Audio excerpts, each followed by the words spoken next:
Hi, my name is Dave Hingsburger, and I'm coming to you from my home in Newmarket, Ontario. And I've been asked to speak some words of encouragement for direct support professionals. I thought about this a lot after I was asked to speak to you about what's going on now with the pandemic and the extra things that people are being asked to do. And as I thought about it, I decided that I wanted to talk about something quite personal. If you notice behind me here, this lovely piece of equipment, this is my new walker. Um, I have never had a walker before, and the reason I now have a walker is because a few weeks ago I fell, and it was a really serious fall, and I ended up in the hospital at the very beginning of the pandemic. And at that time, people didn't know a lot about COVID-19 except to fear it, and there was a lot of panic. So when I got to the hospital, I was quite worried, because I was going to be going into the building, which would be housing other people who had COVID-19. But I was taken to a ward, which was a non-COVID-19 ward, and I was specifically told that I was being separated from the hospital in this ward with other people who were not COVID-19 positive. So I'm on my bed in the hospital, and when the nurses came in, I found it very, very, very difficult at the beginning to distinguish who they were because they were all completely gowned. So they had the gown on and they had the mask on, and and most of them had head coverings as well. So I could only see their eyes. And I despaired a bit because I found it very difficult to make connections with them and difficult to trust them because I couldn't see their faces. And faces are really important to me. That's where I get my information as to how I believe whether or not I'm safe or not, is from the faces and the reactions of the people that I'm speaking to. But it was just their eyes.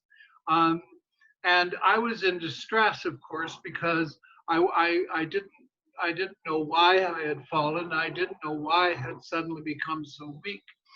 And so they were struggling to get me up and to turn me in the bed and do all those sorts of things. And a lot of them extremely personal, being done by people whose eyes were the only thing I could see about them.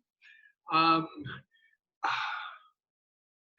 but after a day or two, it was enough.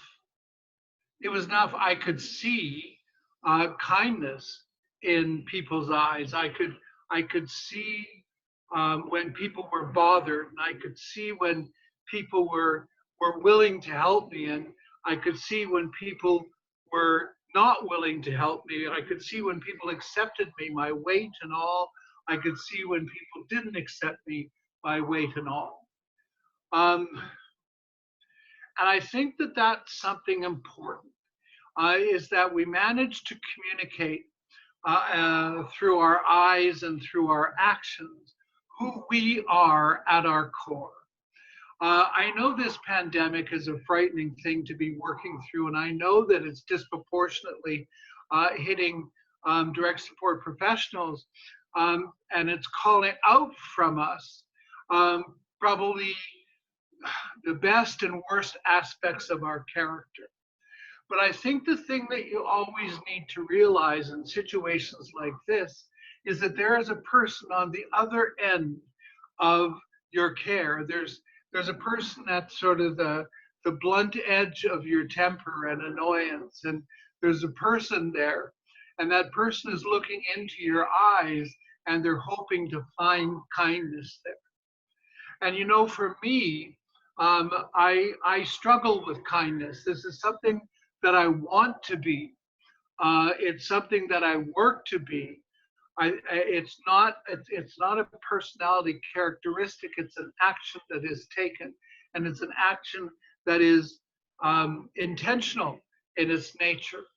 So I encourage you to tap into that need that people have for the best of you, and the need that you have to be at your best during this time, because we'll all be through this one day. And when we look back at who we were and how we handled this crisis and the lives we saved, I want to remember us well. I want to remember what we did well. And I can tell you this, there are nurses at the hospital here in Newmarket who I know, and they look back at their care, and should they remember me, they'll remember me and remember that they provided service that made me honor them, and they became full persons just through their eyes. Happy Friday.